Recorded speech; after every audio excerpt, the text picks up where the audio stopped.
Simba here. So, hello. We're here today. It's Mother's Day. Actually, it's technically the day after Mother's Day.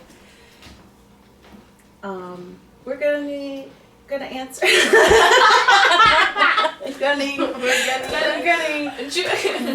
is the beauty of it. We can go.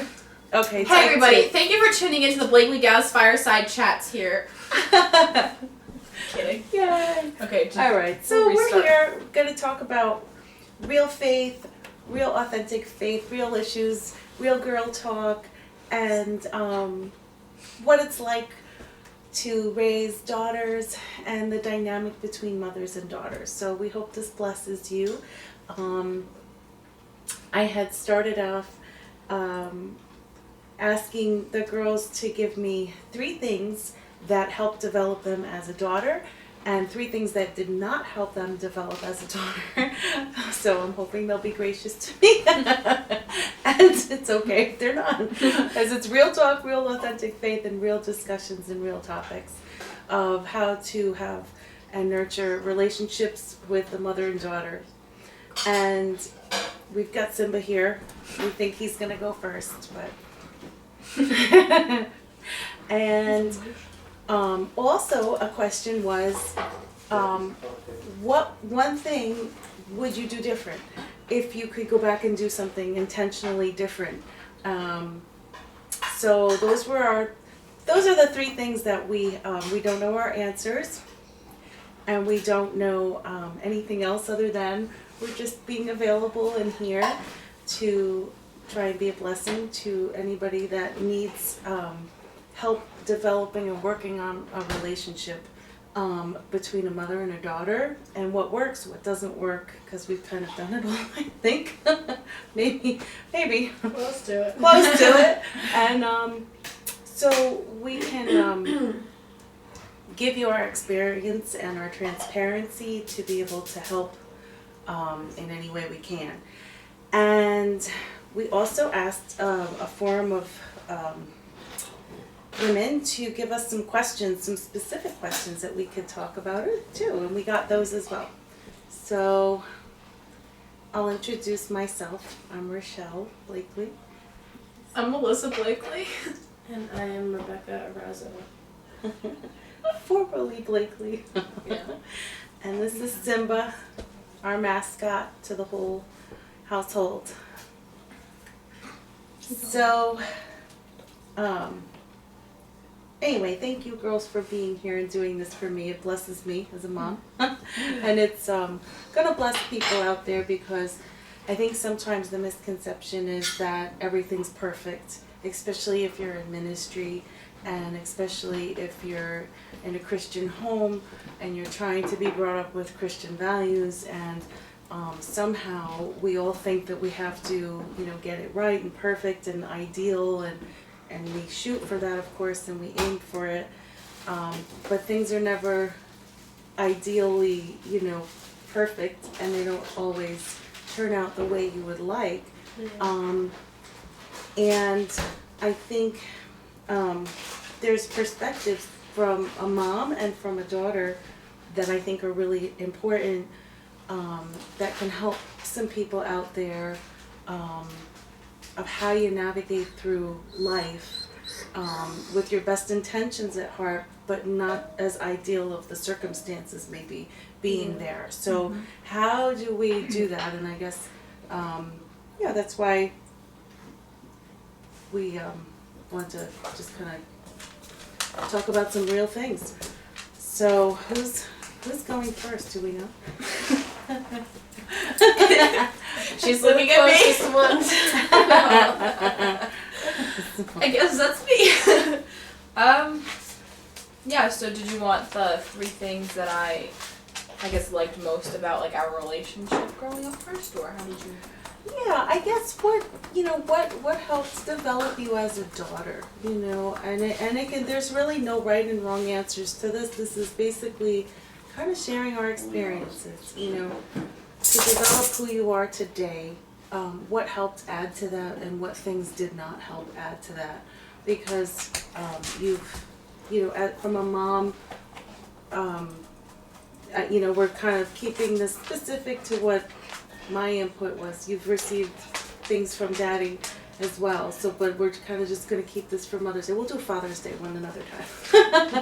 But this is Mother's time right now. So what would you say 3 things were that helped develop you as a woman of God, now following God, and a woman in general, young lady, woman, as a young lass, whatever you want to call yourself.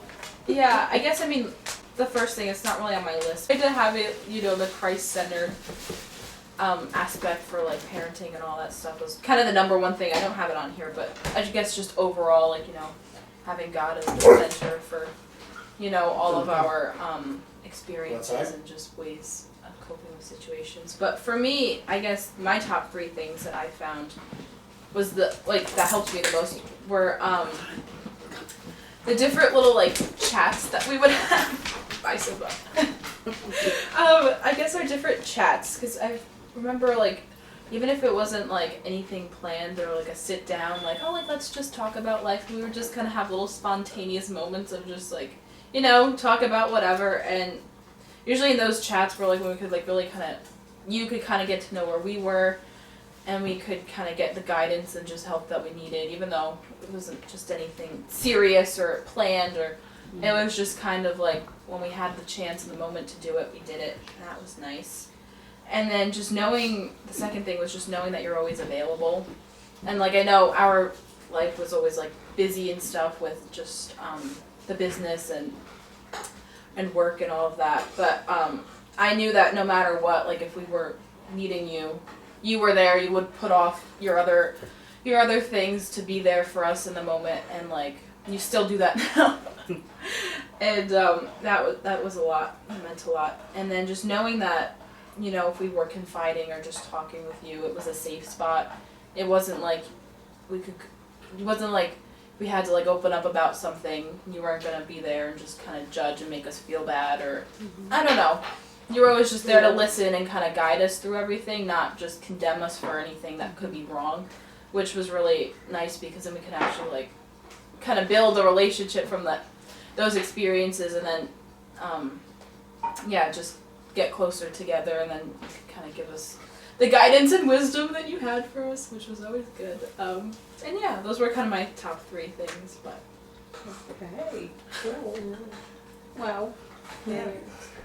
My turn? Alright, so yeah, I would definitely say things that helped build Missy and I both up, just to being good people and, like, good like, young girls too, was having that open communication. And we always knew that we could come to you with anything. It could have been, like, the worst thing. The good, the bad, the ugly.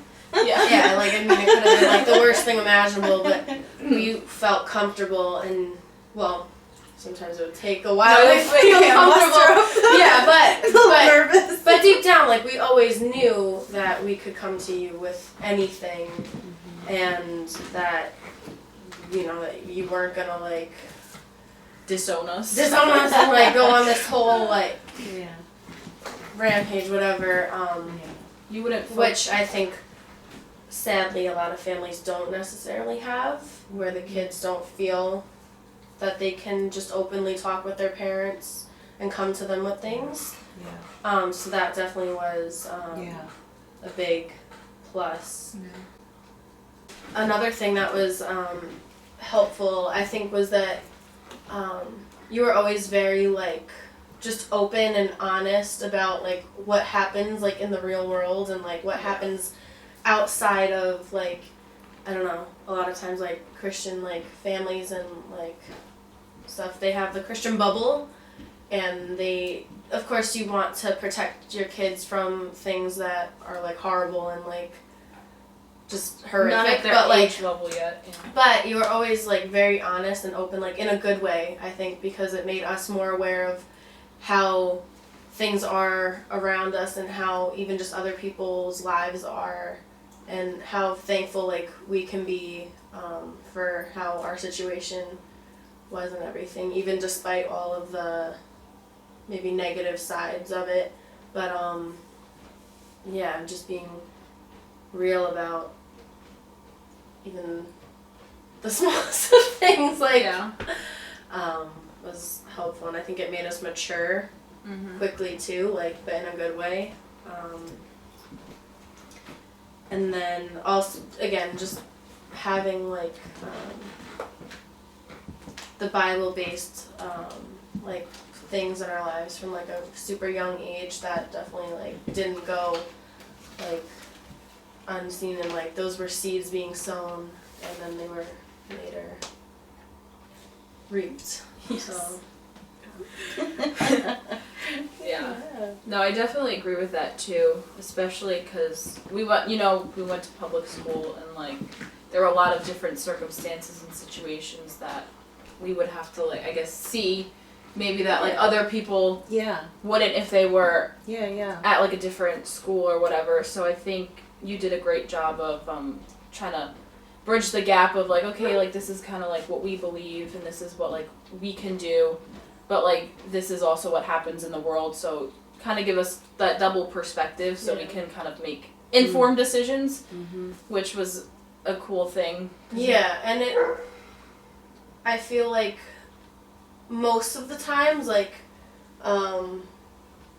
how you would like approach it would not necessarily be like, oh, well, you're our child and this is how our family is, so this is like how, like, you would propose it a lot of the times as like, all right, well, you know, this is what God says about this is what we really collectively believe, but at the end of the day, you're going to be the one to make your own decision, like, hoping that we would make the right ones. Yeah. But because, too, a lot of with the more stricter, like, parenting,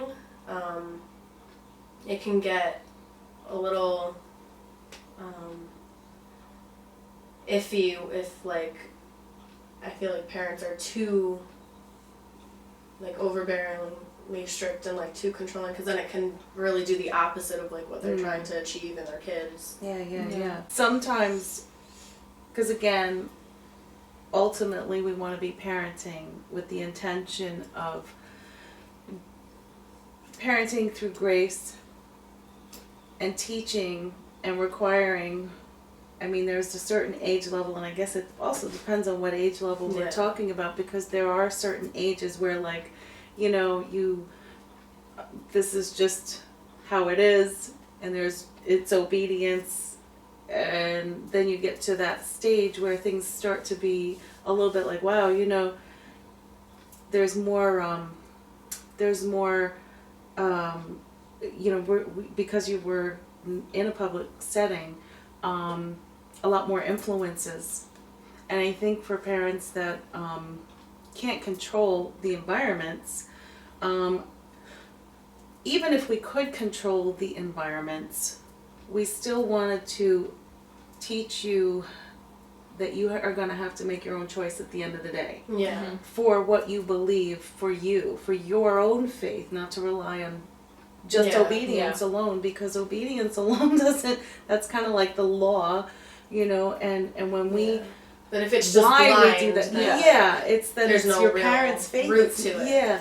Then you needed to develop your own faith. You had to make our own path. Yeah, I think that's one of the things that really was always, you know, in the back of my mind was, if I'm not here to, you know, if I wasn't here in the room, are you going to make a decision of integrity just because you know I'm outside of the room, or would you be hearing, you know, your own conscience, and eventually that's God and that's the Holy Spirit, and eventually, you know, like, and that would be like at ages, you know, tiny and on up. So again, it's not letting you make your own decisions for the whole entire time ever, because there's obedience that's a factor of it, but then it stems off I of was obedience. more talking with like I just want people like teens and then later teens and then like you know. Well, that's it, because I just want people to understand. You know, I mean, we don't. You know, obedience is important, and that's. But I think that's what you were talking to, is that sometimes as parents, our tendency is to only want obedience. Yeah. Only. And then up to until like graduating high school. High school, like even after like when your child really should be making informed decisions like for their own independence too. And yes, there is a level of, well, we could require you because you're under our house and our roof and you do as we say until that. However, it can backfire in some sense because I know just as much as anybody that, you know, you can be saying yes on the outside but no on the inside, right? And be standing up in rebellion on the inside, and as soon as I'm not looking, you'll be out doing something else without me knowing. And I always said, look, let's not even go there because just tell me and let's just be honest and truthful, because the worst thing I want is to be not able to trust and not have truth. Because if I can't have those things, then it's really, really hard to have a respectful way of dealing with navigating through life, because then you lose those foundations, those principles. And so whether it was good, bad, or ugly, look, we can deal with that. Once I get over my reaction to it, which sometimes parents can be a little hard, or moms could be a little hard. But I always said, don't fault me for my initial reaction if I don't get it right, because if you tell me something that I'm going to really try hard not to react, but I might, and I'll just have to get over it. But don't go by that, and don't let that scare you from coming to tell me anything, because, you know, if you're a reactive parent, then, you know, you might like, oh, you know, like, what? You know, well, okay, once that's over with, then, you know, you knew that you could always come and we could talk about stuff. And so, again, I think a lot of this is just through communicating and talking and getting to know, like, you know. And having it be both-sided, not just one-sided either. Because that's a lot of things that, like, I've just heard, even just from other people, how, like, their family dynamics have been,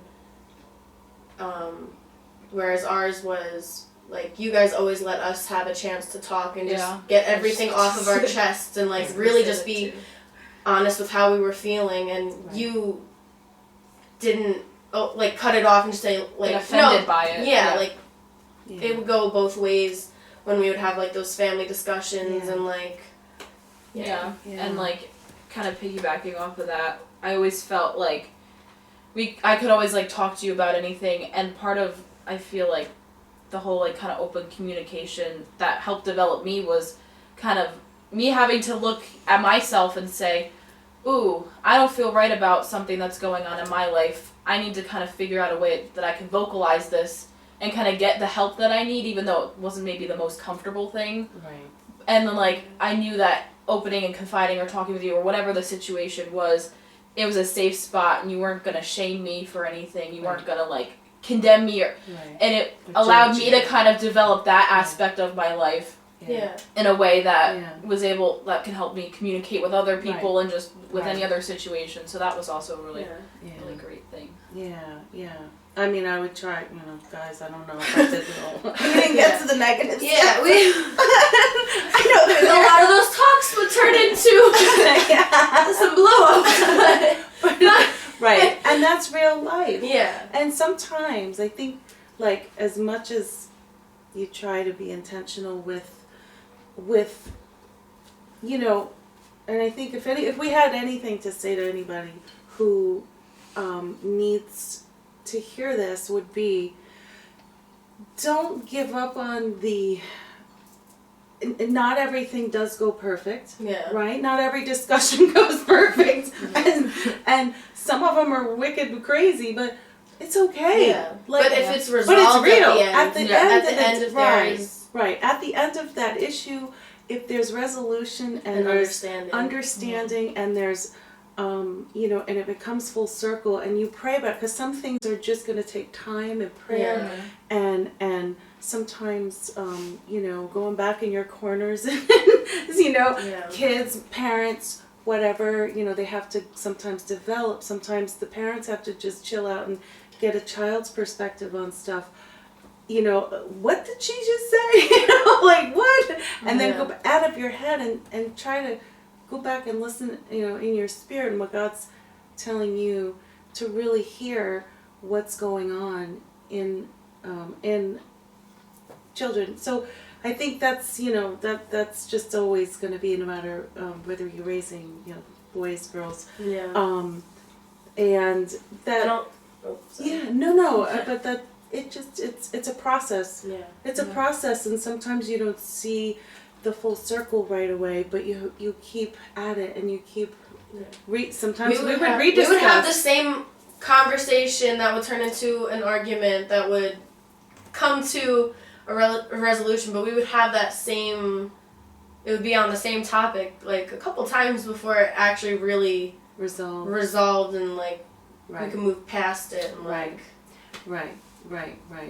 Yeah, and then Issue. Yeah, I think that's and there's always a bit of it's the give and take, right? Yeah. It's never just one side. I think parenting, in the sense, can sometimes lead to, well, you don't know what's going on in your kids' lives, and I'm like, oh, that was not my trade-off. I could be totally right in one sense and be totally missing it on the other. Yeah. And that's pretty useless when, you could tell me all the right answers. The yes, yep, good, and then I'll be doing something completely that I don't even know what's going on in your life. So that was not, I did not. And that, I think, is that, just know. And that initial, because a kid growing up doesn't know how to create that kind of dynamic. Yeah. They don't know how to necessarily manipulate a parent like that until that environment is created by the parents. Yeah.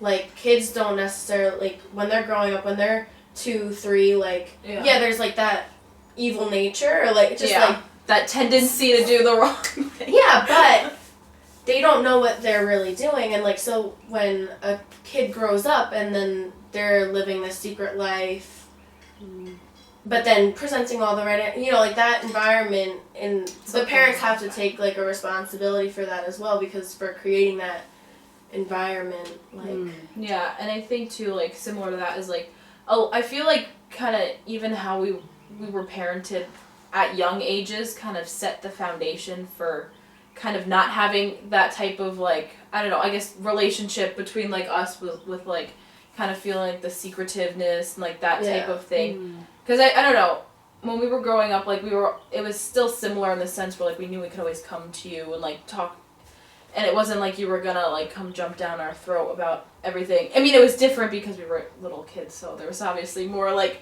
rules in parenting that was, like, happening in that sense. But it wasn't, we didn't learn to be secretive. We always learned that, like, to kind of try to act with integrity, and that was even something that, like... We're secretive for long. Yeah. Right. Yeah. Right. I mean, that was perfect. Right. Eventually the cat got out of the bag. Yeah.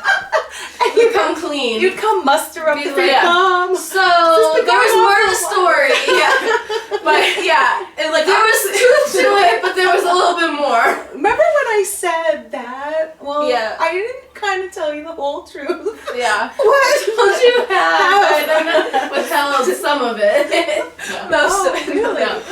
No. And, like, that's the thing. Like, we weren't obviously perfect by any standard or any sense of the word. It was, everybody's got their own craziness and, like, whatever. Yeah. But, I don't know, I just remember you guys always tried to focus on, like, you on, like, kind of building, like, what's, like, your integrity? Like, when nobody else is there, what are you gonna decide for yourself?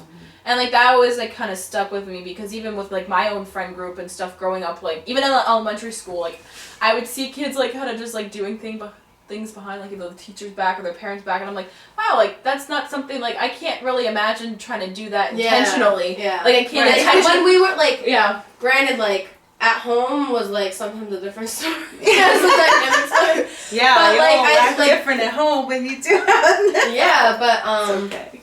like, because of, like, the standards that that you guys held us to and, like, required of us, like, from such a young age, like, made us more respectful people out to everybody, and, like, because, again, I would see, like, throughout being in school, like, no matter what grade, like, kids doing this, kids doing that, like, being disrespectful to teachers, being disrespectful to other students, like, whatever.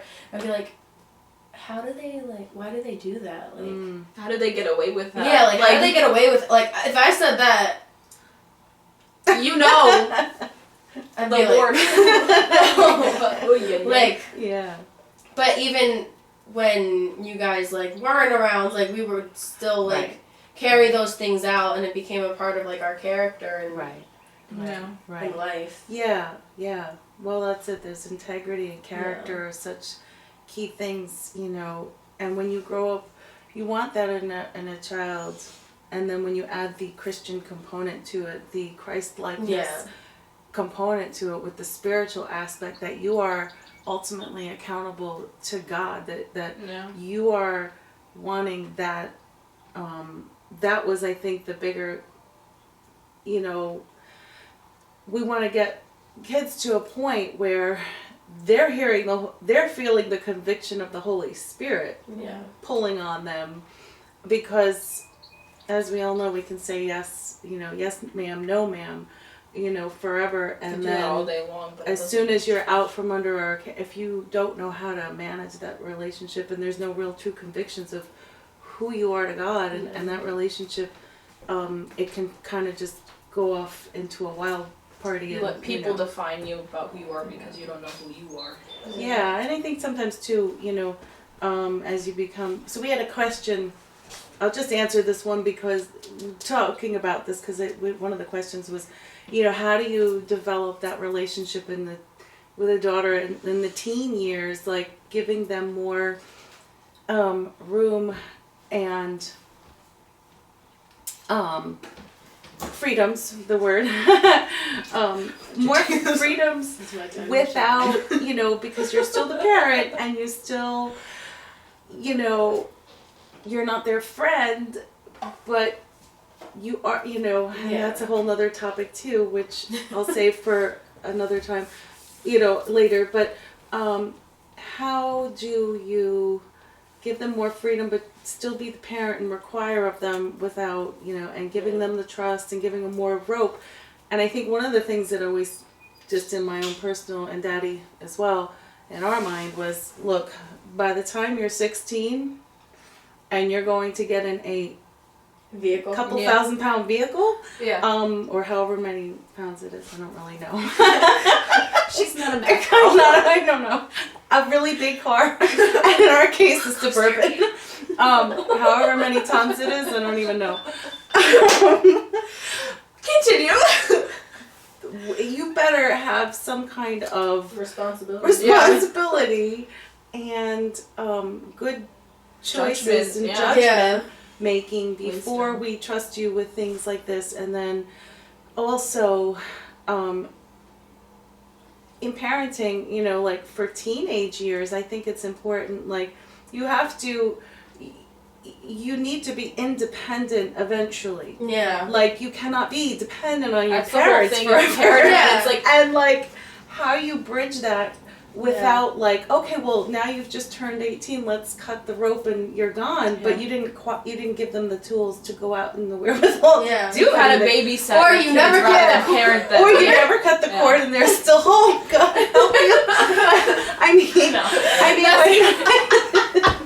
no, but like, you know, Yeah. in mind, like always preparing, while, you know, I would rather you fail while you're still under the roof and make those mistakes while you're here, while we can be an influence to you And help and deal help with deal it. with Yeah. it and Then- help you make the choices and help you make some of those like, oh, okay, One thing- I didn't have, you know. One thing that I just wanted to say really quick was like in the Bible says like God tells us to make allowances for each other's Yes. faults. Like Yeah. kids Yes. are like teenagers are gonna mess up. But Yeah. Right. you have to know that. Like they're gonna make Absolutely. mistakes. Yeah. Sometimes Parents pretty make big mistakes. Yeah, Yeah. like they're gonna Same make with some pretty big mistakes. And Yeah. so, again, every kid Yeah. is different, but Right. going in with that, and Right. when you respond and not just react, because Right. like that's a big thing. That was just, always when you respond to them with that mindset, okay, I knew something like this was gonna happen at some point, Right. because we're human. Yeah. Absolutely. How am I going to handle it Right. to where this isn't gonna break the relationship, Right. and again, still be their parent and put them in the right place and make Yeah. sure that they know that this was, whatever it was really not acceptable or like a good choice. Right. But also, okay, going forward, if you were faced with something like this again, or like if you're, Right. like, what would you do differently, Right. like next time, like. Yeah. And I always say, hate the behavior, love the child and the person, right? That's Yeah. what the Bible says. Yeah. Hate the, judge the sin, not the person. And as people, as children, as daughters, we, like I said, it didn't matter.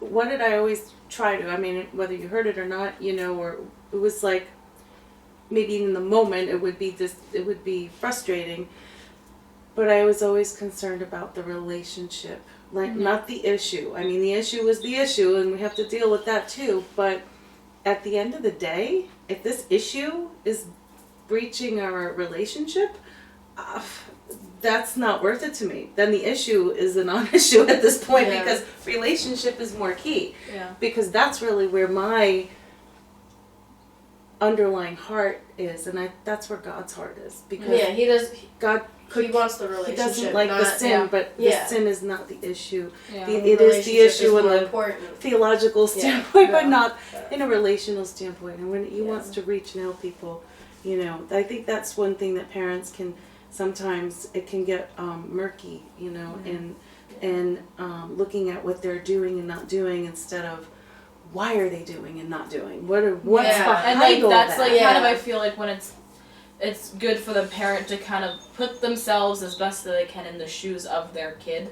Or And just, actually try to see the ask. perspective that ask questions, see this perspective and the reality that your child's living in. Mm-hmm. Because they're not just kind of pulling things out of thin air, trying to react, and they're not doing things for no reason. Everything has a reason. And so motive behind it. Yeah. and a motive behind it. Yeah, so it's if you see your child is doing something or and acting out. or even just changing from their normal behavior or whatever, there's a reason why that's happening. And so even though that reason might not make sense to the parent, it makes sense to the child because that's what they're perceiving and that's what they're seeing. Mm. Yeah. So it's you have to kind of almost shut off your parent brain and turn on your kid brain and be okay, if I was, let's say, this old, Yeah. how would How I would this make sense to Right. me? Yeah. Right. Be relatable. Yeah. And that comes with even just creating the safe spaces to talk with your parents and stuff and know that it's not gonna, you're not gonna get blow up in your face. Yeah, it's not gonna blow up in your face and the one time you try to either talk Open up, you yeah. get shut down. It's Right. Yeah. The easy way out is just to discipline and move on, but the hard part is to actually sit down, go through all the emotions, go through the conversations, identify what's happening. and really pick at your kid's brain sometimes too. Why are they doing this? All right, this isn't gonna be probably the most desirable thing to do, but because again, when we would get into arguments and those kind of conversations. Heated conversations. Very heated. Heated intense fellowship. Fiery fellowship. 101 degrees. Any room. No. Actually, But I don't know what you call it. but to try and reach an understanding. Yes. Yeah. Because then you're more knowledgeable as a parent, Right. and sometimes the kids will feel maybe a little bit understood, and you can try and change the course of actions and behaviors. Right. Absolutely. And I think too, because there's a lot of people will throw around the term, being your best friend in a mother and a daughter relationship, you're supposed to be each other's best friend. And I totally agree with that. Yeah. I truly do. But I don't parent that way though, because I'm a parent first. yeah. That's my responsibility. But there is a lot of take on words that sometimes parents can get sucked up into, oh, but you're their parent, you're not their friend. Well, there's truth to that. But you want your kid to like you. Yeah. It goes both ways. It goes both ways. And it's a bit Yeah. commonsensical, I think, because sometimes you'll read these things going it's not a word, but It is now. Rachelle's dictionary coming out to a bookstore near you. Yeah, 2021. I make my own words up. But no, seriously, authentic faith and authenticity of going through and living real faith in real life situations and real issues, and developing relationships that are long-lasting relationships. They take intentionality, they take time, and they take being a friend. I mean, being truly concerned. Like, you should be if you're not my best friend and I'm not yours, well, what good were we? I don't want to be my mom's, I don't want to be my daughter's enemy. Like, seriously, then I didn't do a good job. I failed, in that sense. Because, I mean, and that's not condemnation. That is not, because we've those things can be changed. They change. It takes work. It takes intentionality. It takes, and a willingness. A willingness, And so, I mean, I think that's where, it comes back to, well, of course, at the end of the day, the relationship was always going to be my biggest concern, because to have, that God didn't create us to be robots on this earth either. Yeah. He gave us free will to choose, and I always wanted to make choices that were going to be based on what you felt, we've instilled in you, and more importantly, what God's relationship with you and God, how you're filtering those things through the Holy Spirit, and that you get your convictions from God.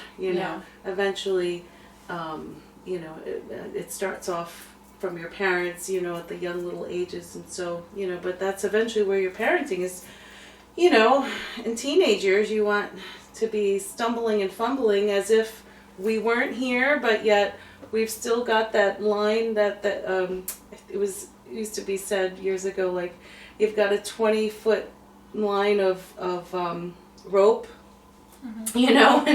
and like, you can go out, yards and yards and yards and yards, but we've still got the end of that rope, and you just keep giving them more rope, and you're out there in the big sea, and like, but we're still an anchor here in your life to help you, just in case you don't quite. Yeah, because I think the important thing is, like, you have to give, as weird as this may sound, you have to, like, give your kid room to fail on their own. Right. Because if they don't fail by themselves, like, on their own, they're not going to learn from their mistakes. And, like, yes, there's a lot of different things that you can shield your kid from, and, like, if you don't have to go down a certain path or make certain mistakes, then yes, you are. That is the ideal situation, but, like, that's not real if life. You're a strong-willed kid. Yeah, and you're like, gonna do it anyway. But it's like, you have to. I'd rather know about it. Yeah. You have I told you, if you're gonna do it, let's just get this off the table. Just tell me. Yeah. Okay, because I'm not gonna be the one to be like, oh, well, I went and did this and find out years later. No. Yeah. Just tell me now. Let me get over it, and then I'm gonna deal with it from there. Yeah. Because then I'm going to give you wisdom. And I'm going to tell you what to be careful for, or because I don't want the choice.